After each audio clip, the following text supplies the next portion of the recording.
শ্রী লক্ষণ বেরা জুয়েলার্স, খাঁটি সোনা এবং সঠিক দাম। কাকদ্বীপ পূর্ব বাজার পোস্ট অফিসের সামনে। দূরভাষ 032102555046। এলপি জুয়েলার্স, শুভ সময় সব সময়। প্রতি বছরই গ্রামের একটি ক্লাবের আয়োজিত সরস্বতী পুজোয় আনন্দে মেতে ওঠেন গ্রামবাসীরা। বিশেষত গ্রামের পড়ুয়াদের মধ্যে এই সরস্বতী পুজোকে ঘিরে একটা আলাদা উন্মাদনা থাকে, কারণ প্রতি বছরই সুন্দরবনের নামখানার মৌসুমী দ্বীপের প্রত্যন্ত গ্রামের এই ক্লাবটি নতুন নতুন ভাবনায় পূজা মণ্ডপটিকে সাজিয়ে তোলে, আর সেই নতুন জোয়ারে গা ভাসিয়ে দেন গ্রামের বাসিন্দারাও। তবে এবছর সরস্বতী পুজোর সময় একটা বাঁধ ছেড়েছিল। পঞ্জিকা মতে এবছর সরস্বতী পুজোর দিন পড়েছিল 14ই ফেব্রুয়ারি, আর উচ্চ মাধ্যমিক পরীক্ষা শুরু হয়েছিল 16ই ফেব্রুয়ারি। মূলত সরস্বতী পুজোর দুদিন পর উচ্চ মাধ্যমিক পরীক্ষা থাকায় সেই সময় পুজো বন্ধ রাখা হয়। পরে ক্লাবের সদস্যরা আলোচনার মাধ্যমে সিদ্ধান্ত নিয়েছিলেন একটি শুভ দিন দেখে সরস্বতী পুজোর আয়োজন করা হবে। সেই সিদ্ধান্ত অনুযায়ী সোমবার সরস্বতী পুজোর আয়োজন করল মৌসুমী দ্বীপের বাগডাঙ্গা এলাকার নবদিগন্ত ক্লাব। অসময়ে এই সরস্বতী পুজোকে ঘিরে প্রচুর মানুষ আনন্দে মেতে উঠেছেন। গ্রামের পড়ুয়ারা সকাল থেকেই পূজা মণ্ডপের সামনে ভিড় জমিয়েছিলেন। এদিন রীতি মেনেই গ্রামে সবাই পূজা মণ্ডপে পুষ্পাঞ্জলিও দিয়েছেন। এ বিষয়ে গ্রামের এক পড়ুয়া সুভদ্রা মণ্ডল জানায়, সরস্বতী পুজোর দিন যদি পুজোর আয়োজন করা হতো তাহলে সবাই আনন্দ করতে পারতো না। এছাড়াও পুজোর পরের দিন প্রতিমা বিসর্জন করে দিতে হতো। ক্লাবের পক্ষ থেকে অসময় সরস্বতী পুজোর আয়োজন করা হয়েছে বলে গ্রামের সবাই আনন্দ করতে পারছেন।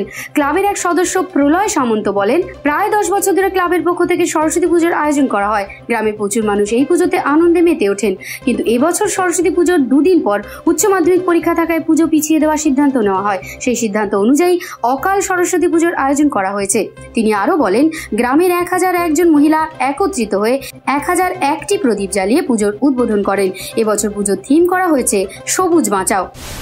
আমাদের এই অসময়ে পূজা তার মেনলি কারণ হচ্ছে মাধ্যমিক এবং উচ্চ মাধ্যমিক পরীক্ষার মাঝেই পুজোটা পড়েছে, যার ফলে যাতে পরীক্ষার্থীদের অসুবিধা না হয় তার জন্য আমরা পরবর্তী ডেটগুলো ফিক্স করেছি। এই পঞ্চমী তিথিতেই আমাদের পুজোটা শুরু হয়েছে। আজকের উদ্বোধনী কালকে হয়ে গেছে অলরেডি।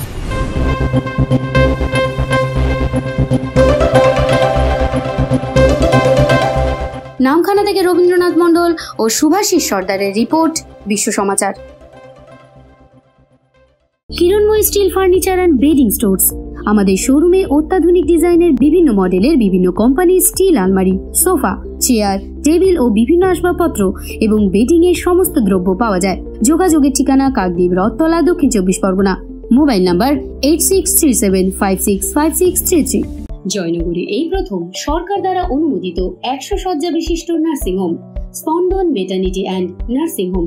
এখানে 24 ঘন্টা আইসিসিইউ, এনআইসিইউ, ডায়ালিসিস ও সকল প্রকার মাইক্রোসার্জারি সহ অত্যাধুনিক সিআর যুক্ত modular operation theatre spine, brain ও অর্থোপেডিক রিপ্লেসমেন্ট সার্জারির সুব্যবস্থা আছে। সম্পূর্ণ বিনা ব্যয় Swasthyasathi, West Bengal health scheme ও অন্যান্য মেডিক্লেমের চিকিৎসা ও অপারেশনের সুবিধা পাবেন। Spandan maternity and nursing home, NABH accredited hospital, Thana cross road, Joynagar, Majilpur, Dakshin 24 Pargana. যোগাযোগ 03218228500 ও 9732607328, 9647346036।